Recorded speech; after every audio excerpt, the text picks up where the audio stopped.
Hello everyone, career consult में आप सबों का स्वागत है। आज हम लोग सामान्य अध्ययन में भारतीय इतिहास के अंतर्गत राजपूत काल के इतिहास को देखेंगे। भारतीय इतिहास में 800 ईस्वी से लेकर 1200 ईस्वी तक का जो काल है उसे राजपूत काल के रूप में जाना जाता है। आज हम लोग राजपूत काल के महत्वपूर्ण राजवंशों के विषय में जानेंगे और यह जानेंगे कि इन लोगों का भारत के लिए क्या कंट्रीब्यूशन रहा है ना। इस वीडियो को आगे बढ़ाने से पहले आप सबों से यह निवेदन करना चाहूंगा कि हमारे चैनल करियर कंसल्ट को सब्सक्राइब करें, बेल बटन दबाएं, ताकि जब भी परीक्षा के दृष्टिकोण से उपयोगी वीडियो हम लोग बनाएं तो वो आप तक सहजता के साथ पहुंच सके। तो हम लोग बात कर रहे थे राजपूत काल के बारे में और यह टाइम पीरियड है 800 ईस्वी से लेकर 1200 ईस्वी का तक का काल। तो राजपूत काल को इतिहासकारों ने अंधकार युग के रूप में व्यक्त किया है। इसके पीछे कारण क्या है? जहां हम प्राचीन भारत के इतिहास में देखते हैं कि एक राजनीतिक एकता कहीं ना कहीं परिलक्षित होती है, चाहे वो मौर्य काल का इतिहास हो या वो गुप्त काल का इतिहास हो, सातवाहन युग का इतिहास हो, है ना। एक राजनीतिक एकता के सूत्र में पिरोने का काम इन राजवंशों ने किया। लेकिन जब गुर्जर प्रतिहार की सत्ता भारत से समाप्त हुई या उसका पतन हो गया, तब भारत में कई राज्यों का उदय हुआ और इसके पीछे कारण कहीं ना कहीं सामंतवाद था। जो सामंत जिसको भूमि पर अधिकार मिला था, शासकीय अधिकार मिला था, है ना, सेना रखने का अधिकार मिला था, राजस्व वसूलने का अधिकार मिला था, ये सामंत जब केंद्रीय सत्ता कमजोर हुई तब ये सामंत अपने आप को स्वतंत्र घोषित करके स्वतंत्र राज्य की स्थापना किया, है ना। तो एक विखंडित स्वरूप हम देखते हैं भारत का इस युग में। 800 से 1200 ईस्वी में क्षेत्रीयतावाद की भावना बढ़ी। भारत में कई राज्य थे। भारत शब्द एक भौगोलिक शब्द की अभिव्यक्ति मात्र थी और इस समय मुस्लिम आक्रमण का खतरा भी लगातार मंडराता रहा। और इन कालखंड में राजपूत शासकों का बहुत बड़ा योगदान रहा भारत की अस्मिता की रक्षा के लिए। निश्चित रूप से ये राजपूत शासक जिनके अंदर अदम्य साहस था, बलिदान की भावना थी। हालांकि ये लोग प्रजातिवाद के शिकार होते थे, लेकिन फिर भी इन लोगों ने अद्भुत शौर्य का, अद्भुत साहस का परिचय दिया भारत के लिए। आज हम जानेंगे राजपूत काल के बारे में और राजपूत शब्द की उत्पत्ति जो हुई खासकर इसी युग में देखी गई, इस पर भी हम लोग चर्चा करेंगे। राजपूतों के उत्पत्ति के संदर्भ में इतिहासकारों में क्या मतभेद है और क्या कहा गया है और एक मान्य मत क्या है। हालांकि राजपूत जो शासक थे अपनी वंश परंपरा क्षत्रिय से जोड़ते थे। जो भारत की वर्ण व्यवस्था थी, ब्राह्मण, क्षत्रिय, वैश्य और शूद्र, इसमें राजपूत जो थे अपने आप को क्षत्रिय से जोड़कर देखते थे और आज भी देखते हैं। तो हम लोग इस बात पर ही चर्चा करेंगे। तो आइए वीडियो को आगे बढ़ाया जाए। तो सबसे पहले बात करेंगे इसके ओरिजिन को लेकर जैसा कि मैंने बताया कि इतिहासकारों में मतभेद है और जो एक मान्य मत पहले से चली आ रही है कि ये लोग राजपूत जो है असल में दो शब्दों से राजपुत्र, ये संस्कृत का शब्द है और आगे चलकर ये नामकरण राजपूत हुआ। हालांकि अपनी वंश परंपरा क्षत्रियों से जोड़ते हैं और यह मानते हैं कि इनकी उत्पत्ति मनु से हुई। मनु के पुत्र इक्ष्वाकु के जो वंशज थे वो सूर्यवंशी कहलाए, सूर्यवंशी क्षत्रिय कहलाए, और जो मनु की पुत्री इला के संतति थे वो चंद्रवंशी कहलाए। तो जो भी क्षत्रिय है आइदर वो सूर्यवंशी होते हैं या चंद्रवंशी होते हैं। इसके पीछे यही कंसेप्ट है। हालांकि कर्नल टाड ने राजपूतों का इतिहास लिखा, इसके अलावा विलियम क्रूक थे, स्मिथ थे, इन लोगों ने भी राजपूतों पर रिसर्च किया, राजपूत काल के राजपूत शासकों पर, और इन लोगों का मानना था कि ये लोग विदेशियों के वंशज थे। इसके पीछे तर्क ये है कि जैसा कि हम लोगों ने देखा कि मौर्योत्तर काल में कई विदेशी राजवंश भारत आए, जैसे शक थे, कुषाण थे, इंडो ग्रीक थे, पार्थियन थे। ये लोग भारत लूटने नहीं आए थे, यहाँ आकर उन लोगों ने शासन किया और यही बस गए।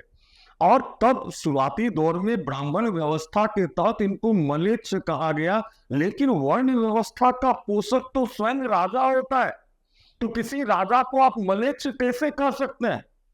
इसलिए इन लोगों ने इसका विरोध किया।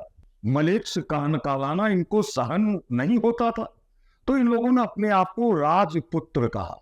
राजपुत्र संबोधन से एक दूसरे को ये संबोधित करते थे, और यही राजपुत्र राजपूत कहलाया जाने लगा। ऐसा मानना है कुछ विदेशी इतिहासकारों का, जिसमें कर्नल टाड जो है इनको श्रेय जाता है राजपूतों का इतिहास लिखने का।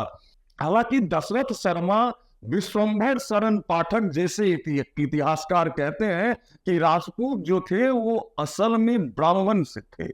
ब्राह्मण क्यों कहा गया? क्योंकि हम इसको ये इतिहासकार जोड़ के देखते हैं, जो भूमि अनुदान की जो प्रथा थी, जो सातवाहन युग से इसका पहला प्रमाण मिलता है, और ये ट्रेंड डेवलप किया गुप्त काल में, और यही आगे चलकर सामंतवाद में परिवर्तित हुआ, सामंती व्यवस्था में परिवर्तित हुआ। और ये भूमि अनुदान प्रारंभ में ब्राह्मणों को ही दिया जाता था। तो कई ऐसे सामंत थे जो ब्राह्मण थे, और किसी राजा के वो सामंत हुआ करते थे।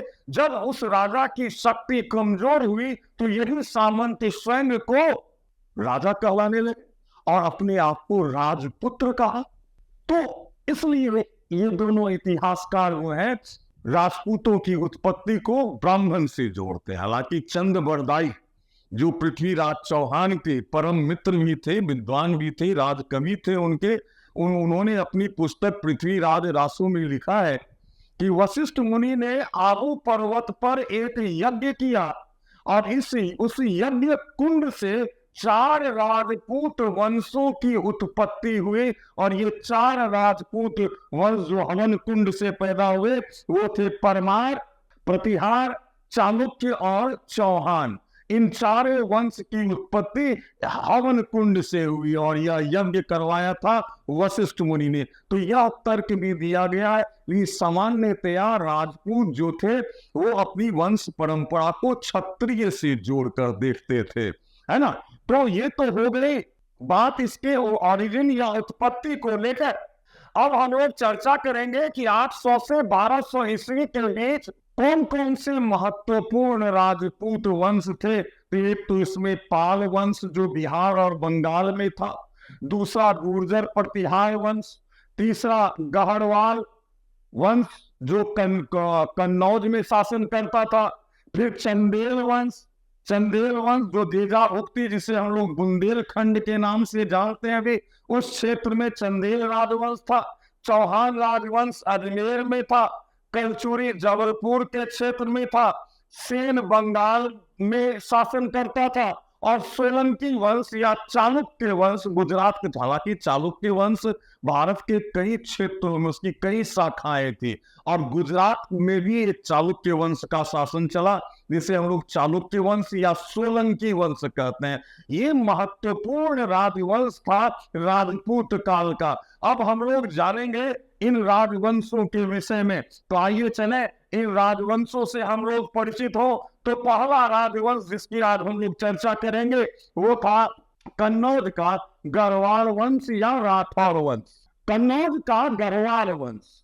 कन्नौज, जैसा कि आप जानते हैं कि 7वीं सदी आते आते उत्तर भारत के राजनीतिक शक्ति का केंद्र पाटलिपुत्र नहीं था, उसका स्थान कन्नौज ने ले लिया था, और कन्नौज के ही शासक थे हर्षवर्धन। और कन्नौज को महोदय श्री भी एक नाम मिलता है कन्नौज के लिए। तो कन्नौज में जो गढ़वाल वंश है, इसके संस्थापक थे चंद्रदेव। इनका टाइम पीरियड 1090 ईस्वी से 1109 ईस्वी। इन्होंने वाराणसी, अयोध्या और दिल्ली के क्षेत्र को जीत लिया। कलचुरी शासक यशकर्ण को हराकर कन्नौज को जीता। इनकी पहली राजधानी जो थी इस राजवंश की, वो कन्नौज थी, और दूसरी राजधानी काशी या बनारस थी। मुस्लिम आक्रमण से बचने के लिए जो उन्होंने व्यवस्था की थी, इसके लिए उन्होंने जनता पर तुरुस्क दंड नामक कर लगाया था। तुरुस्क दंड मुस्लिम आक्रमण के लिए, उसके बचाव के लिए जनता से कर लिया, जिस कर का नाम था तुरुस्क दंड। इसका उत्तराधिकारी गोविंद चंद्र 1114 से 1154 एक महत्वपूर्ण शासक थे। इन्होंने पाल वंश के शासक राजपाल को हराया, और ये विद्वान शासक भी थे। इन्होंने विविध विद्या वाचस्पति की उपाधि ली। इनके भी दरबार में लक्ष्मीधर नामक विद्वान रहते थे, बहुत बड़े विद्वान थे।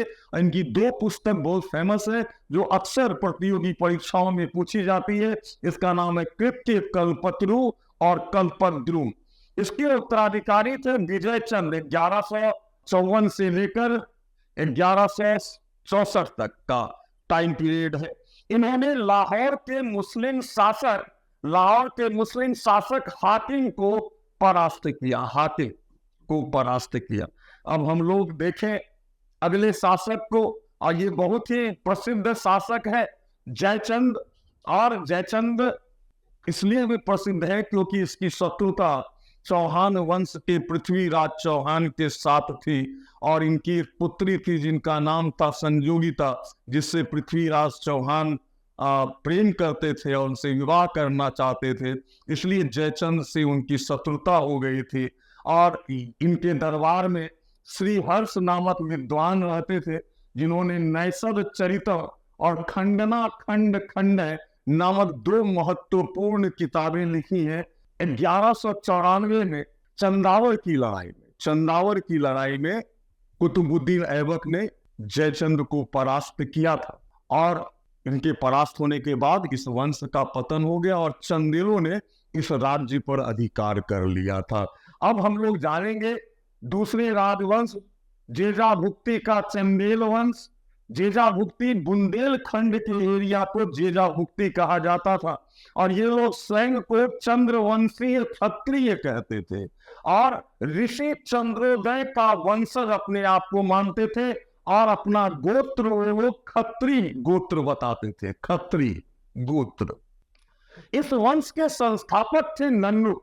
831 ईस्वी में नन्नुक ने इस वंश की स्थापना की। ये लोग पहले गुर्जर प्रतिहार वंश के सामंत हुआ करते थे, और इनकी जो राजधानी थी वो थी खुजराहो। इसका उत्तराधिकारी जो था 900 ईस्वी में हर्ष नाम का एक महत्वपूर्ण शासक हुआ, और यह पहला शासक था इस वंश का जिसने स्वयं को प्रतिहारों से स्वतंत्र घोषित किया। मतलब स्वतंत्रता की घोषणा हर्ष ने की। उसके पहले एज ए सामंत ही ये लोग शासन करते थे, गुर्जर प्रतिहार का सामंत के रूप में शासन करते थे। इन्होंने अपनी बेटी नट्टा देवी का विवाह जो है कलचुरी शासक कोक्कल के साथ किया था, और खुद चौहान वंश की राजकुमारी कंचुका के साथ भी विवाह किया था। और इसके बाद जो शासक बने वो थे यशोवर्मन। यशोवर्मन ने कन्नौज पर अधिकार कर लिया, खुजराहो में विष्णु मंदिर बनवाया, और एक विशाल जलाशय का निर्माण करवाया यशोवर्मन ने। अब हम लोग आगे देखें इसके उत्तराधिकारी के बारे में, जिनका नाम था धंगदेव। धंगदेव 951 ईस्वी से 1002 ईस्वी का काल, और इस दौरान भारत पर गजनी का लगातार आक्रमण हुआ। गजनी ने 17 बार आक्रमण किया। गजनी ने खुजराहो पर भी आक्रमण किया, और ये इन्हीं को, धंगदेव को ही चंदेल वंश के सत्ता का वास्तविक संस्थापक माना जाता है। इन्होंने कुछ समय के लिए, हालांकि राजधानी खुजराहो थी, लेकिन कुछ समय के लिए कालिंगर को अपनी राजधानी बनाई, लेकिन फिर से बदलकर खजुराहो को ही राजधानी बना लिया था। और सुबुक्तगीन जो भारत पर आक्रमण करने वाला पहला तुर्क आक्रमणकारी था, पहला अरब आक्रमणकारी 712 ईस्वी में अरब आक्रमण हुआ था। और जो तुर्क आक्रमण हुआ था वो सुबुक्तगीन था जिसने भारत पर आक्रमण किया था। और भारत के उत्तर पश्चिम में जहां अभी अफगानिस्तान है वहां हिंदुशाही वंश का शासन था वहां। और चूंकि भारत की सीमा पर वही राज्य था इसलिए किसी भी आक्रमणकारी को सबसे पहले इनके साथ युद्ध करना पड़ता था। तो सुबुक्तगीन के विरुद्ध इन्होंने हिंदुशाही वंश के शासक जयपाल का साथ दिया। इनका जो मुख्य न्यायाधीश था यशोधर, वो बहुत बड़े विद्वान थे। और प्रधानमंत्री प्रभास जो थे वो भी न्याय दर्शन के महान ज्ञाता थे। इन्होंने जिननाथ मंदिर खजुराहो में बनवाया, विश्वनाथ मंदिर और बैद्यनाथ मंदिर, ये 3 मंदिर खजुराहो में जो है वो धंगदेव के द्वारा बनाया गया है। इन्होंने आगे चलकर प्रयाग में जल समाधि ले ली, अर्थात उन्होंने सुसाइड कर लिया, आत्महत्या कर ली प्रयाग में, इलाहाबाद में। इनका उत्तराधिकारी था गंडदेव। गंडदेव का टाइम पीरियड 1002 ईस्वी से 10,019 ईस्वी। और इसने भी गजनी के आक्रमण के विरुद्ध हिंदुशाही वंश के शासक आनंदपाल का साथ दिया था। इसका उत्तराधिकारी था विद्याधर। 1019 ईस्वी में यह शासक बना। इसने भी गजनी के साथ संघर्ष किया। और 1019 और 1022 दो बार, 1019 में और 1022 में 2 बार गजनी ने खजुराहो पर आक्रमण किया था।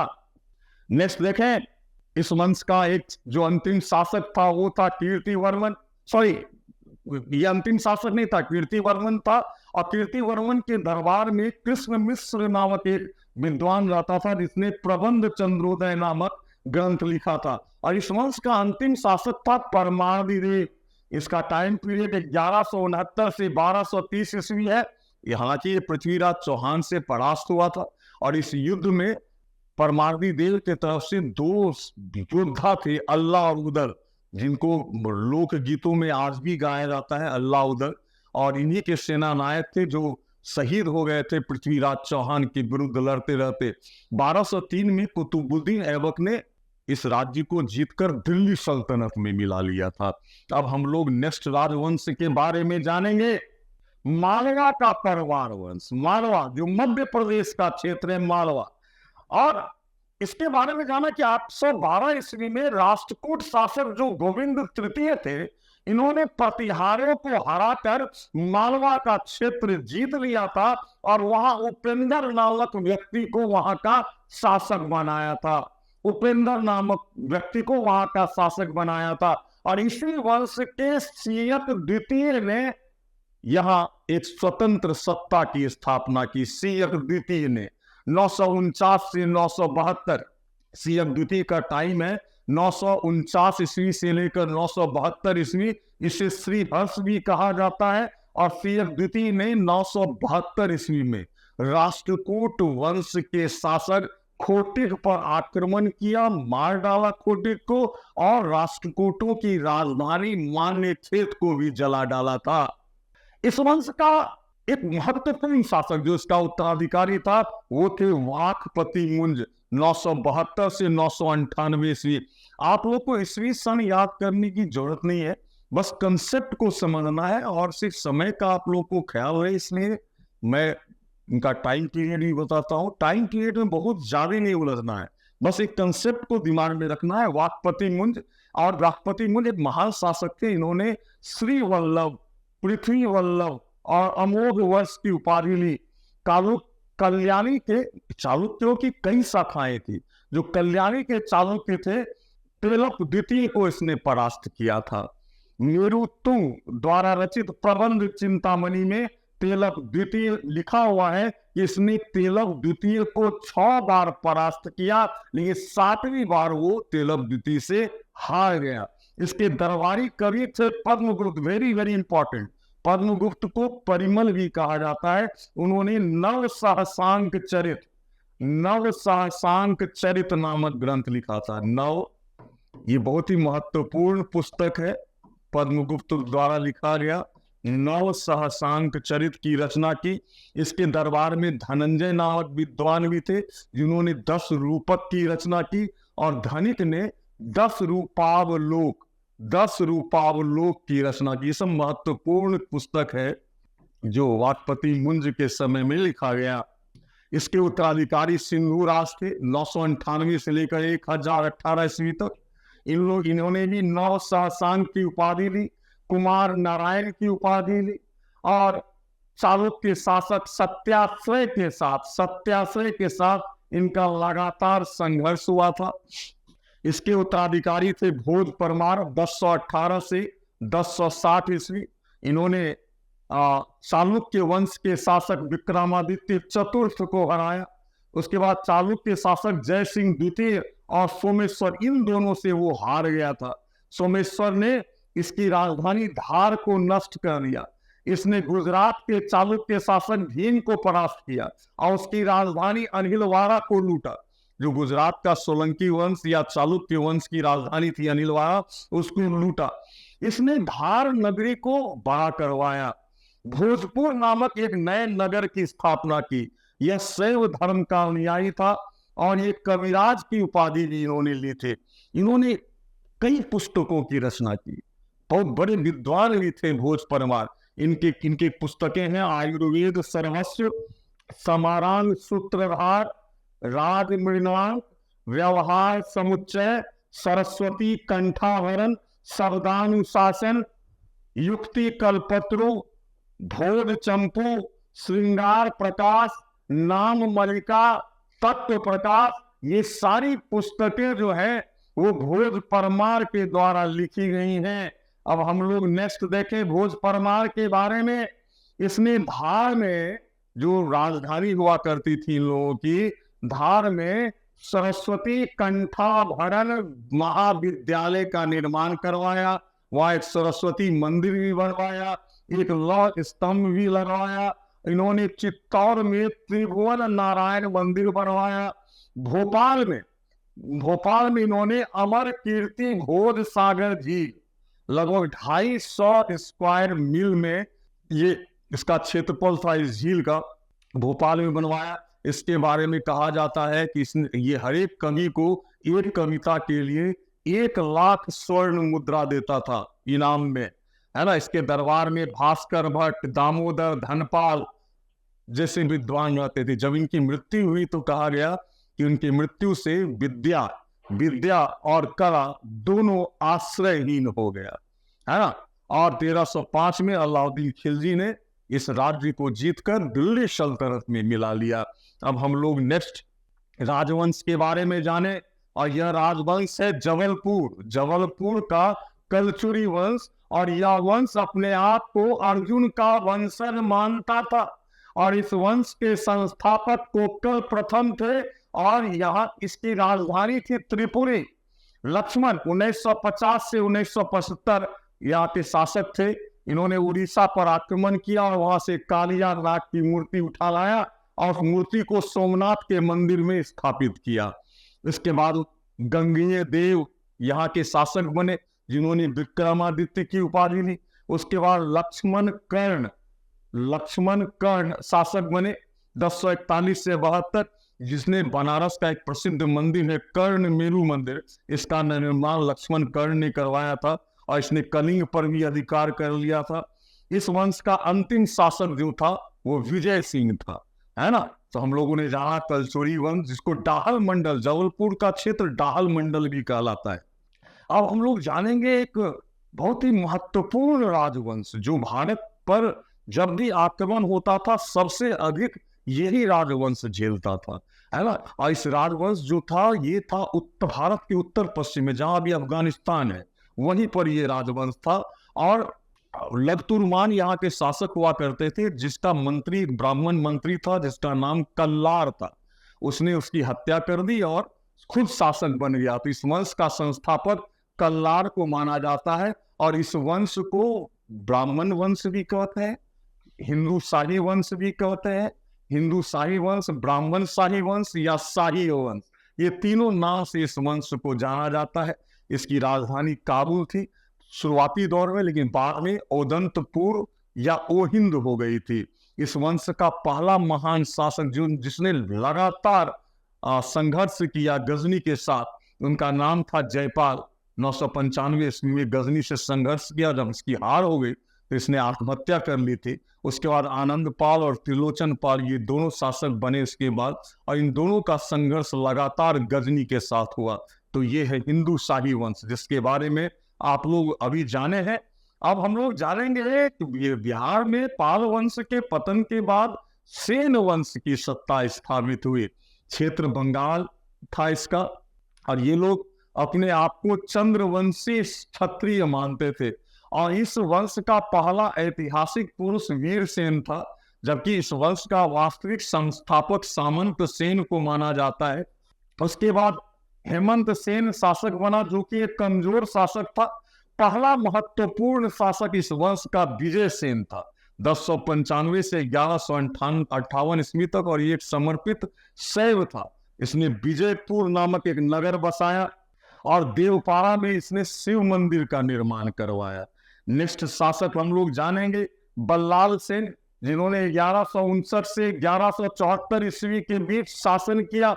और बल्लाल सेन खुद एक बहुत ही विद्वान शासक था। इनके गुरु का नाम अनिरुद्ध था।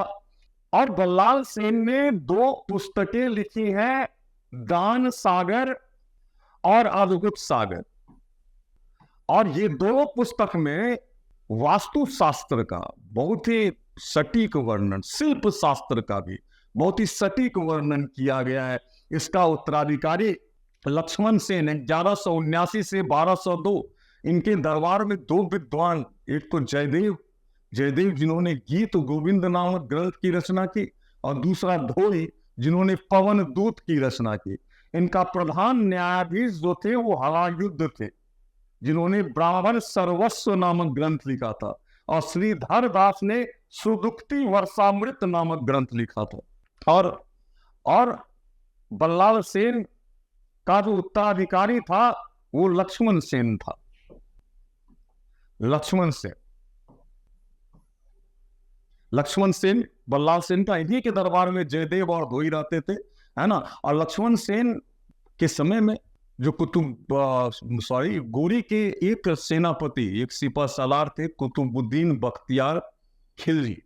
और ये बख्तियार खिलजी जो था वो बिहार में नालंदा विश्वविद्यालय को जलाते हुए विक्रमशिला विश्वविद्यालय को नुकसान पहुंचाया। वहां से बंगाल पहुंचा। बंगाल में एक घोड़े के व्यापारी के रूप में पहुंचा था। और जब जैसे सूचना मिली लक्ष्मण सेन को कि बख्तियार खिलजी ने आक्रमण किया है, तो वह अपनी राजधानी नदिया छोड़कर भाग गया। इसी तरह दिल्ली सल्तनत के कब्जे में आ गया इसका राज्य।